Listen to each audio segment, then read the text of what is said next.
My dear students, আমি স্বরূপ কুমার সরকার, Madhurkul high স্কুলের ইংরেজি টিচার। তো welcome to my YouTube channel. আজকে একটা নতুন ভিডিও নিয়ে এসেছি ক্লাস ইলেভেনের সেকেন্ড সেমিস্টার পরীক্ষা মার্চে। ইলেভেনের প্রথম সেমিস্টার এমসিকিউ পরীক্ষা হয়ে রেজাল্ট বেরিয়ে গেছে। এবার যারা ইলেভেনে পড়ছো তারা সেকেন্ড সেমিস্টারের জন্য পড়ছো, মার্চে পরীক্ষা হবে। তারপর তোমার 12 উঠবে ডেফিনেটলি আর কি।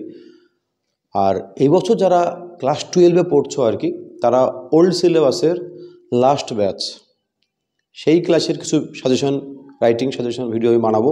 তো আপাতত ফোকাস দিই ক্লাস 11-এর যারা সব থেকে একটা বড়ো সমস্যা থাকে, বড় প্রশ্ন স্যার কীভাবে লিখব। বড় প্রশ্ন তো স্যার মুখস্থ হয় না, কতগুলো বড় প্রশ্ন পড়বো আর কি।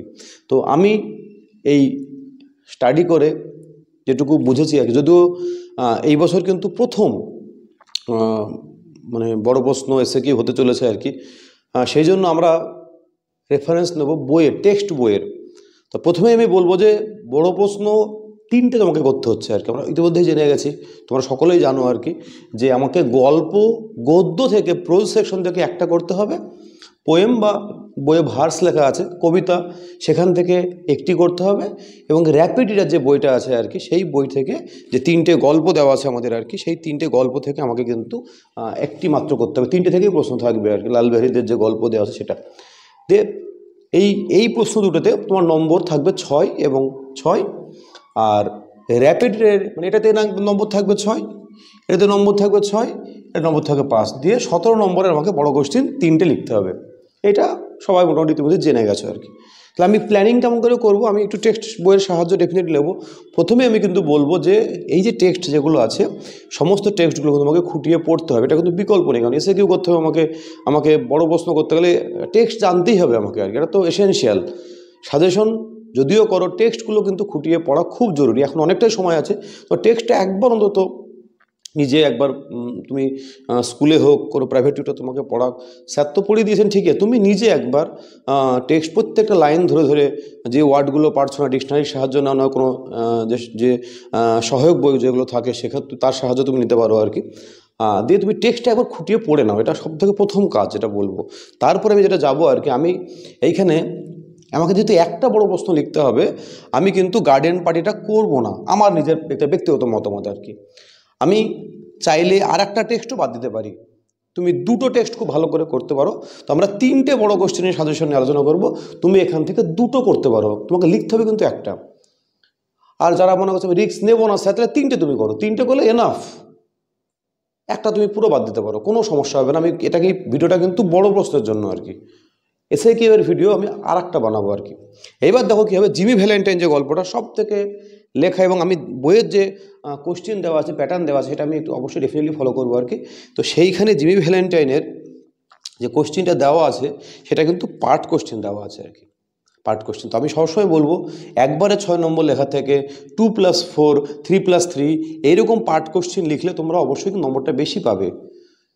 একবারে 6 নম্বরের থেকে তাতে স্যার কত দেবেন, আমি নিজে দীর্ঘদিন ধরে উচ্চ মাধ্যমিক খাতা দেখছি আর কি, সেখানে 6-এর মধ্যে কত ম্যাক্সিমাম 5 দেওয়া যাবে খুব ভালো হলে। কিন্তু পার্ট কোশ্চেনে কিন্তু এই যে 12 চলে যাচ্ছে আর কি, ওতে তো 6 নম্বর 2+2+ থাকতো আর কি। অনেক ফুল মার্কস ইংলিশে কেন উঠতো, কারণ পার্ট কোশ্চেনের জন্য নম্বর বেশি উঠতো। তো যদি এখানে জিমি ভ্যালেন্টাইনের যে কোশ্চেনে প্রথম দেওয়া আছে, আমি বইয়ের কোশ্চেন আরটা তোমাদের বলি আর কি। আমি দীর্ঘ 17-18 বছর চাকরি করা হয়ে গেল আর কি, আমি 2-3টা সিলেবাস আমি দেখলাম আর কি। যখন প্রথম কোনো বই আসে না, 13 সালে পরিবর্তন হয়েছিল, তার আগের সিলেবাস ছিল আর কি, 7 সালে জয়েনিং আমার। তো সে দেখেছি যে বইয়ের যে কোশ্চেনগুলো থাকে, সেখান থেকে কিন্তু কিছু কোশ্চেন 50% থেকে 60% কোশ্চেন বইয়ের কোশ্চেন অ্যাটেম্প্ট হয় আর কি, প্রথমবারের জন্য হলেও আর কি। তারপরে যখন কোশ্চেন ফুরিয়ে যায়, তখন নতুন কোশ্চেন হয় আর কি। তো সেই জন্য বইয়ের যে কোশ্চেনগুলো দেওয়া আছে, সেই কোশ্চেনগুলো, পর্ষদের যে নমুনা প্রশ্ন, সেইগুলো কিন্তু খুবই ইম্পর্টেন্ট প্রথম বছরের জন্য আর কি। তো সেই কোশ্চেনগুলো কিন্তু ডেফিনেটলি করবে, তার সাথে আরও কিছু এক্সট্রা কোশ্চেন করবে। তো প্রথম কোশ্চেন দেওয়া আছে যে, আমরা জিমির গল্প সকলেই জানি, যারা পড়ছো আর কি, পড়ে ফেলেছো ইতিমধ্যে। জিমি এবং ওয়ার্ডেন একদম প্রথম দিকে গল্পের আর কি, সেই যে ওয়ার্ডেন এবং জিমির সঙ্গে যে কথোপকথন হয়েছিল, সে তুমি নিজের ভাষায় লেখো আর কি। এই কোশ্চেন 3। এবং জিমি কি ওই ওয়ার্ডেনের যে অ্যাডভাইস ছিল কি ও ফলো করেছিল, এইটা 3+3 আর কি। এই কোশ্চেন তুমি করতে পারো ডেফিনেটলি। আর হচ্ছে বেন প্রাইস কে ছিল, এটা আমার এই দুটো কোশ্চেনই কিন্তু খুব ইম্পর্টেন্ট প্রশ্ন। বেন প্রাইস কে ছিল, এবং শেষে এটা খুব, আমার তো 2-এর মধ্যে এটা দ্বিতীয়টা বেশি ইম্পর্টেন্ট মনে হচ্ছে আর কি, যে কেন সে গল্পের শেষে জিমিকে রেকগনাইজ করতে চায়নি, চিনতে কেন চায়নি আর কি। বেন প্রাইস অবশ্যই একজন এমিনেন্ট ডিটেকটিভ ইনভেস্টিগেটিং অফিসার ছিল এই গল্পে, এবং সে কেন, কারণ তার টোটাল ট্রান্সফরমেশন হয়ে গেছিলো আর কি, সেই জন্য সে ওকে গ্রেপ্তার করতে চায়নি আর কি। এই দুটো কোশ্চেন করলে তুমি কিন্তু কমন পেয়ে যেতে পারো আর কি। বেন প্রাইস কে ছিল এবং কেন সে লাস্টে, এটা হচ্ছে বইয়ের কোশ্চেন আর কি। আর জিমি থেকে আরেকটা যেটা কোশ্চেন দেওয়া আছে সেটা হচ্ছে যে, এটাও ভালো কোশ্চেন আর কি, 3টে কোশ্চেন, যে জিমি ভ্যালেন্টাইন এবং রাল্ফ ডিসপেন্সারের মধ্যে কন্ট্রাস্ট। জিমি ভ্যালেন্টাইন এবং এলমোর শহরে এসে জিমির যে নতুন নাম হয়েছিল, সেই নামটার ছিল, সে হোটেলে লিখেছিল প্ল্যান্টার্স হোটেলে কি রাল্ফ ডিসপেন্সার, সেই নতুন নাম। এই দুটো ক্যারেক্টার কিন্তু একই ব্যক্তি, জিমি এবং রাল্ফ ডিসপেন্সার, নাম দুটো, ব্যক্তি একই। সেই তার মধ্যে কন্ট্রাস্ট লেখো, এস্টাবলিশ করো আর কি, বৈপরীত্য লেখো। তো দুটো ক্যারেক্টারে জিমির জিমির সময় সে কী কী কাজ করেছিল, যখন সে রাল্ফ ডিসপেন্সার তখন সে কী কাজ করলো, লিখলেই কিন্তু সুন্দর। এই 3টে কোশ্চেন ডেফিনেটলি তুমি করলে কমন পাবে। যদি জিমি ভ্যালেন্টাইন করো, আমি 3টে কোশ্চেন বললাম। কী বললাম? জিমির সঙ্গে ওয়ার্ডেনের কনভারসেশন এবং জিমিকে সেই অ্যাডভাইসটা ফলো করেছিল, এটা। সেকেন্ড হচ্ছে বেন প্রাইস কে ছিল, বেন প্রাইস লাস্টে কেন জিমিকে রেকগনাইজ করেনি। থার্ড হচ্ছে রাল্ফ ডিসপেন্সার এবং জিমি, এই দুটো ক্যারেক্টার, মানে জিমিরই দুটো সত্তা আর কি, সেই সত্তার মধ্যে কন্ট্রাস্ট তুমি এস্টাবলিশ করো। এই 3টে কোশ্চেন তুমি যদি জিমি ভ্যালেন্টাইন থেকে করো, একটা ডেফিনেটলি কমন পাবে আর কি, আমার বিশ্বাস আর কি। এবার আমি আসি অফ স্টাডিজে। অফ স্টাডিজে যে কোশ্চেন দেওয়া আছে সেটা হচ্ছে আমার নিজের মতে একটা কোশ্চেন করলেই কমন পাওয়া যাবে। দুটো কোশ্চেন আছে এখানে। স্টাইলটা অতটা ইম্পর্টেন্ট না, কারণ এই ধরনের প্রশ্নগুলো সমস্ত ছেলে পারবে না। কিন্তু এখানে যেটা দেওয়া আছে না, যে স্টাডিজের what is the use of studies, যেটা লেখা আছে বেকনে, এই কোশ্চেনটা খুব ইম্পর্টেন্ট, যে আমরা স্টাডিজের উপকারিতা কী, সেটা বইয়ের প্রথমেই খুব সুন্দর করে লেখা আছে আর কি। অফ স্টাডিজের গল্পের একদম প্রথম লাইন থেকেই অ্যান্সারটা লেখা আছে, এই একটা প্রশ্ন। আর কাউন্সিলের যে প্রশ্ন দেওয়া আছে সেটা হচ্ছে যে, এটাও একটু অন্য ধরনের প্রশ্ন আর কি, যে বেকনকে রেনেসাঁ থিঙ্কার হিসেবে তুমি, তোমার অবজারভেশন কি, Bacon as a renaissance thinker আর কি এস্টাবলিশ করো আর কি। এটা কঠিন প্রশ্ন আর কি, Bacon as a renaissance thinker according to your observation. এই কোশ্চিনটা এবং যে স্টাইল লেখাটার, এই দুটোই কিন্তু মানে একটু কঠিন আর কি। সেই তুলনায় আমার মনে হয় যে অফ স্টাডিজের ইউজ কী আর কি, এই ধরনের কোশ্চেন বা বেনিফিটস কী হবে অফ স্টাডিজের আর কি, এই ধরনের কোশ্চেন কিন্তু বেশি ইম্পর্টেন্ট। একটা কোশ্চেন করলে তুমি কমন পাবো অফ স্টাডিজের এই ইউজটা কী আর কি, এইটা। আর একটা গল্প থাকলো নোবেল লেকচার। নোবেল লেকচারের যে আছে আর কি, আমি একটু বলি আর কি। নোবেল লেকচারে কিন্তু দুটো কোশ্চেন এখানে দেওয়া আছে। আর কাউন্সিলের একটা হচ্ছে যে, খুব সুন্দর ঘটনা, যে মাদার টেরেসা যখন ওই ওল্ড হাউসে গেছিলো, একটা ওল্ড বৃদ্ধাশ্রমে দেখা করতে গেছিলো আর কি, সেখানে গিয়ে সে একটা খারাপ অভিজ্ঞতা, খারাপ বলতে ওই বাবা মাগুলো কষ্ট পাচ্ছিলো তার ছেলে মেয়ে আসবে বলে, ওইটা মাদারের ফিলিংস এবং মাদারের কি এক্সপিরিয়েন্স, সেটা লিখতে হবে। আমি সেটা দেখাই একটুখানি। এইটা একটা প্রশ্ন। আর একটা হচ্ছে যে মাদার টেরেসা চিনি সংক্রান্ত যে ঘটনা দেওয়া আছে, চিনির অভাব দেখা দিয়েছিল কলকাতায়, এটা 4 বছরের ছেলে নিজে 3 দিন চিনি না খেয়ে মাদারের বাচ্চাদের জন্য চিনি নিয়ে গেছিলো। এই ভাবনাটা খুব ইম্পর্টেন্ট ছিল, মাদার টেরেসা ওকে অ্যাপ্রিসিয়েট করেছিল আর কি। এই দুটো প্রশ্ন আর কি, তোমরা যদি বইয়ে একটু দেখো আর কি, মাদার টেরেসা অনেক বড় টেক্সট আর কি, সেটা দেওয়া আছে তোমার 48 পেজের সেকেন্ড প্যারায়, ওই ওল্ড এজ হোমের দেওয়া আছে আর কি। আর একটা যে চিনির যেটা ঘটনা দেওয়া আছে একদম ছোটো করে খুব সুন্দর করে লেখা আছে 51 পেজে, এইটুকু এই অ্যান্সারটা আর কি, চিনির যে ঘটনা দেওয়া আছে আর কি। এই দুটো ঘটনা কিন্তু এই টেক্সটে দেওয়া আছে আর কি, দুটোই খুব ভালো করে করবে।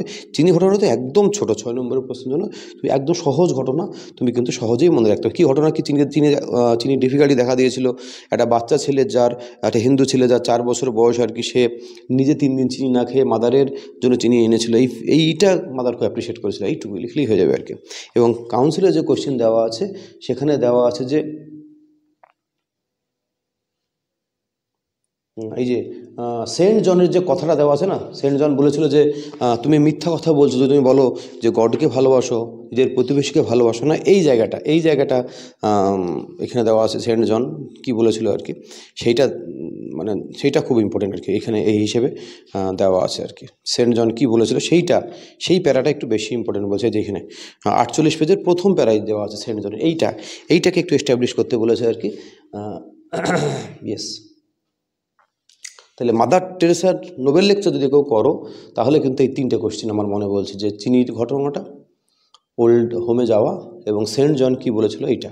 তার সঙ্গে সঙ্গে আরও কিছু আছে, দেখে দিতে পারো আর কি, যে ওই একজন $15 দিয়েছিল ওই ঘটনাটা, খাবার শেয়ার করার যে ঘটনাটা আর কি, 14 প্রফেসর এসেছিল, এক একটা টুকরো ঘটনা আছে আর কি, এইটা ব্যাস।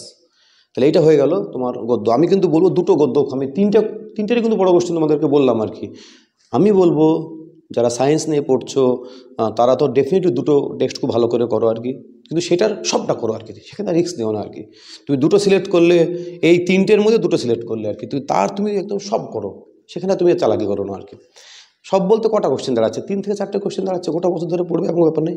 এবার আমি আসি মাই লাস্ট শেষ কবিতা। আমি একটা কোশ্চেন বললে একটাই কমন আসার সম্ভাবনা বেশি আর কি, সেটা হচ্ছে আমি তো বলি আর কি, বইয়ের যে কোশ্চেন দেওয়া আছে, কাউন্সিলের কোশ্চেনও তাই দেওয়া আছে, এটা একটা কোশ্চেন করলে কমন পাওয়া যাবে।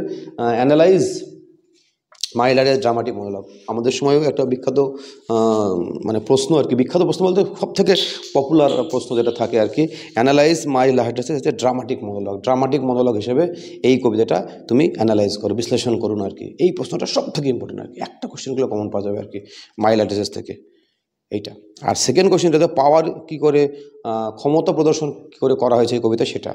তার থেকেও আমার বেশি ইম্পর্টেন্ট হচ্ছে মাই লাস্ট ড্রামাটিক মনোলগ। একটা কোশ্চেন তুমি যদি করে রাখতে পারো সেটাই হয়তো কমন পাবে আর কি। বাট টাইটেলটা না, ড্রামাটিক মনোলগটা একটা কোশ্চেন যদি কবিতার করে রাখতে পারো। আর আমি বলবো কবিতার না একটা সামারি মতন একটা জিস্ট তুমি নিজের বানিয়ে রাখবে আর কি। যে কোনো প্রশ্ন আসলে পার্ট কোশ্চেন যদি আসে আর কি, তুমি লিখতে পারবে সেখান থেকে আর কি। এটা তুমি নিজেই বানিয়ে নেবে, ভালো করে কবিতাটা পড়ে তুমি কিন্তু নিজে একটা সামারি তোমার মতো করে বানিয়ে নিতে পারো আর কি। সেইটা করলে কি সুবিধা হবে তোমার, তুমি কিন্তু সেই সামারিটা দেখে তুমি যে কোনো পার্ট কোশ্চেন তুমি কিন্তু অ্যান্সার করতে পারো। কবিতার ক্ষেত্রে খুব সম্ভব আর কি। আর স্টিল রাইজ যে কবিতাটা, সেখানেও আমি কোশ্চেন বলছি, সেখানেও তাই। সেখানে বলেছে যে হাউ ইজ আইডেন্টিটি প্রেজেন্টেড। এইটার থেকে বেশি ইম্পর্টেন্ট হচ্ছে ইমেজগুলো কি, ইমেজ এবং টাইটেল। এখানে দুটো প্রশ্ন করতে বলছি যদি কেউ এই কবিতাটা করো। একটা হচ্ছে ভেরিয়াস ইমেজেস কী কী ছিল এই কবিতায়, আর টাইটেলটা, ভেরিয়াস ইমেজেস এবং টাইটেলটা। তাহলে কি বললাম, টাইটেলটা, এই কবিতায় টাইটেলটা যদি কেউ করে, আর এটা হচ্ছে ড্রামাটিক মনোলগ করলেই কিন্তু কোশ্চেন, তুমি একটা কবিতা তুমি যদি মনে করো দুটো কোশ্চেন করবে এখানে, আর কি বললাম, ইমেজেস, কী ইমেজেস ব্যবহার করে, তাহলে তোমার 3টে কোশ্চেন যদি কেউ করে আর কি, ডেফিনেটলি একটা কোশ্চেন কমন পাবে। যদি কবিতা থেকে 3টে কোশ্চেন, ড্রামাটিক মনোলগ, টাইটেল এবং ইমেজেস, এই 3টে কবিতা থেকে, মানে দুটো কবিতা থেকে 3টে কোশ্চেন করলে তুমি একটা ডেফিনেটলি কমন পাবে আর কি, আমার তাই মনে বলছে আর কি। আর র্যাপিড রিডের 3টে খুব সুন্দর গল্প। এমনি আমরা ভূতের গল্প পছন্দ করি, ভূতের সিনেমা দারুণ চলে বাংলা হিন্দিতে আর কি। দ্য ঘোস্ট ব্রাহ্মণ গল্পগুলো তুমি নিজে রিডিং পড়ে, একদম সহজ ভাষায় লেখা আছে আর কি। দ্য ঘোস্ট ব্রাহ্মণ, the man who wish to be perfect এবং ঘোস্টলি ওয়াইফ। এখানেও আমি বলবো তুমি দুটো গল্প চুজ করো, হয় এই দুটো, নাহলে এই দুটো, নাহলে 1-3, যেটা তোমার মনে হয়। তুমি 3টে গল্পই ভালো করে পড়ো, 3টে গল্প। এখানে কিন্তু শর্ট কোশ্চেন তোমাকে করতে হবে না, তুমি আগে 3টে গল্প তোমাকে চুজ করতে হবে না প্রথমে, তুমি 3টে গল্প ভালো করে পড়ে নাও, নিজে ভালো করে পড়ে নাও, বুঝে নাও। এবার তুমি ভাবো যে কোন দুটো গল্প আমার বেশি ভালো মনে হচ্ছে, বেশি বুঝতে পারছি, বা লাইনগুলো সহজ দেওয়া আছে, তুমি চুজ করো কোন দুটো তুমি করবে আর কি। তার মধ্যে তুমি একটা লিখতে হবে 5, এটাও 3+2 হতে পারে তো, বা পুরো 5 হতে পারে। অনেকগুলো কোশ্চেন আমি বিভিন্ন সহায়ক বই ঘেটে দেখছিলাম আর কি, মোটামুটি কম বেশি কিছু প্রশ্ন বোঝা যাচ্ছে আর কি। তো টেক্সটটা ভালো করে পড়লে তুমি কিন্তু পারবে। এটা তো একদম ছোট গল্প, একদম ছোট গল্প আর কি, একদম ছোট গল্প। তো এটাই চাপের ব্যাপার নেই, তুমি যদি গল্পগুলো জানো আর কি। এবং গল্পগুলো আমি বলবো ইউটিউবে অনেকে জিস্ট করে ভিডিও আছে, সেগুলোও তুমি দেখে নিতে পারো আর কি। তাহলে তুমি পার্ট কোশ্চেন তুমি করতে পারবে। এইটা তাহলে আমার কি হলো, আমি এখানে চুজ করলাম দুটো গল্প, সেখান থেকে ম্যাক্সিমাম কোশ্চেন হতে পারে 4 থেকে 5টা, বড় কোশ্চেন বলছে আর কি, ম্যাক্সিমাম। তুমি যদি মনে করো 3-6টা করলে এনাফ। যদি কেউ মনে করে গল্প থেকে 6টা বড় কোশ্চেন আমি রেডি করবো, এনাফ। ঠিক আছে। আমি একটুখানি এখানেও দেওয়া আছে, যেমন এই র্যাপিড রিডের যে বই দেওয়া আছে, এখানে কিন্তু 3টে কোশ্চেন দেওয়া আছে আর কি। এখানে মানে 3টে গল্পে 3টে কোশ্চেন দেওয়া আছে। এই যে আমি বলবো সংসদ নমুনা প্রশ্ন, তুমি কাউন্সিলের ওয়েবসাইটে গেলে তুমি পেয়ে যাবে। প্রত্যেকটা সাবজেক্টের স্যাম্পল কোশ্চেন আছে আর কি। কোশ্চেন বিভিন্ন রকম, কোশ্চেন ব্যাঙ্কেও কিন্তু এগুলো দেওয়া আছে, সংসদ নমুনা প্রশ্ন আর কি। সেখানে কিন্তু 3টে কোশ্চেন দেওয়া আছে আর কি, 3টে কোশ্চেন। তার মধ্যে যে পারফেক্ট যে কোশ্চেনটা 3+2 আছে আর কি। How did the mendicant who wish to be perfect play role both the princess, how did the younger brother save the elder one আর কি। খুব সুন্দর গল্প, গল্পটা খুব ভালো লাগে, আমারও খুব বেশ ভালো লেগেছে আর কি। তুমি এই 3+2 এই গল্পটা তুমি করতে পারো আর কি। আর বাকি দুটো, তাহলে এই 3টে প্রশ্ন করলে একটা প্রশ্ন কমন পাওয়ার সম্ভাবনা খুব বেশি, যেহেতু সংসদ নমুনা প্রশ্ন। তো তুমি যে কোনো দুটো গল্পের মধ্যে চুজ করে তুমি 6টা কোশ্চেন ম্যাক্সিমাম। তাহলে আমরা হিসাব করে দেখি কটা কোশ্চেন হচ্ছে। যদি কেউ এখানে 3টে কোশ্চেন, এখানে 4 থেকে 5টা কোশ্চিন 8টা, আর এখানে হচ্ছে তোমার যদি কেউ করে এইটা এখান থেকে হয়তো কথা বললাম 3টে ম্যাক্সিমাম, এখান থেকে হয়তো 1টা বা 2টো কোশ্চিন আর কি। 4 3 7 আচ্ছা 13, 12 থেকে 13টা কোশ্চেন করতে হবে, তবে 17 নম্বর আছে আর কি। মোটামুটি 12টা কোশ্চেন যদি কেউ করে আর কি, সব মিলিয়ে এনাফ। তাহলে তোমার এখনও কিন্তু হাতে সময় আছে বেশ কয়েকদিন আর কি, ডিসেম্বর, জানুয়ারি, ফেব্রুয়ারি। 12টা কোশ্চেন করা কোনো ব্যাপারই না, 1 মাসে 12টা কোশ্চেন হয়ে যাবে। সেকেন্ড মাসে রিভাইজ দাও, থার্ড মাসে রিভাইজ দাও, লেখো। প্রথম কাজ টেক্সটটা পড়ে নাও। টেক্সটটা পড়ার পর তুমি সিলেক্ট করো কোন দুটো ভালো করে করবে, যে সেই কোশ্চেনগুলো একটা নোট ডাউন করো খাতায়, নোট ডাউন করে সেটা দেখে নাও কোনো স্যারকে দিয়ে, বা তুমি যদি কোনো স্যারের কাছে নোটস নাও সেটাও কোনো সমস্যা নেই আর কি। সেটা বুঝে পড়বে আর কি, লাইনটা প্রত্যেকটা শব্দের মানে গল্পটা যেহেতু তুমি জানো আর কি, বুঝে তোমার পড়লে তাড়াতাড়ি মুখস্থ হবে আর কি, দিয়ে তুমি প্র্যাকটিস করো আর কি। ডেফিনেটলি 17-এর মধ্যে একদম খুব ভালো মার্কস যদি ওঠেও আর কি, 5 5 4 14 থেকে 15 মার্কস কিন্তু এই বড় কোশ্চেনে কিন্তু উঠে যাবে আর কি, যদি তুমি একটু খাটো আর কি, পরিশ্রম করতে। এরকম করে একটা প্ল্যানিং থাকবে। আমি ভিডিওগুলো কেন বানাই জানো তো, আমি চাই যে আমি যে ভাবছি প্ল্যানিংটা আর কি, সেই প্ল্যানিংটা তোমরাও করো আর কি। একটা প্ল্যানিং করো, একটা লেখো, প্র্যাকটিস করো, এলোমেলো করে হয় না। যারা একদম পড়ে না, যারা নকল করার প্রবণতা থাকে, যে পরীক্ষা হলে আমি স্টেজে মেরে দেবো, নকল করবো, তাদের কথা আলাদা, তার জন্য ভিডিওগুলো নয় আর কি। তারা একটু সিরিয়াসলি পড়ছো, ভাবছো আমি খাটবো, খেটে নিজের পরিশ্রমে আমি ফসল ঘরে তুলবো, মানে একটু নম্বর ভালো তুলবো, বা আমি পড়বো, গল্পগুলো জানবো, একটু বুঝবো, বুঝে পড়বো, তাদের জন্য ভিডিওগুলো আর কি। তো বেস্ট উইশেস থাকলো, এরকম ভিডিও আরও নিয়ে আসবো। আশা করি তোমাদের উপকার লাগছে আর কি। যদি উপকার সত্যিই লাগে, তো চ্যানেলটাকে প্লিজ সাবস্ক্রাইব করো, লাইক করো, কমেন্ট করো, আর একটু পাশে থেকো। ধন্যবাদ, নমস্কার।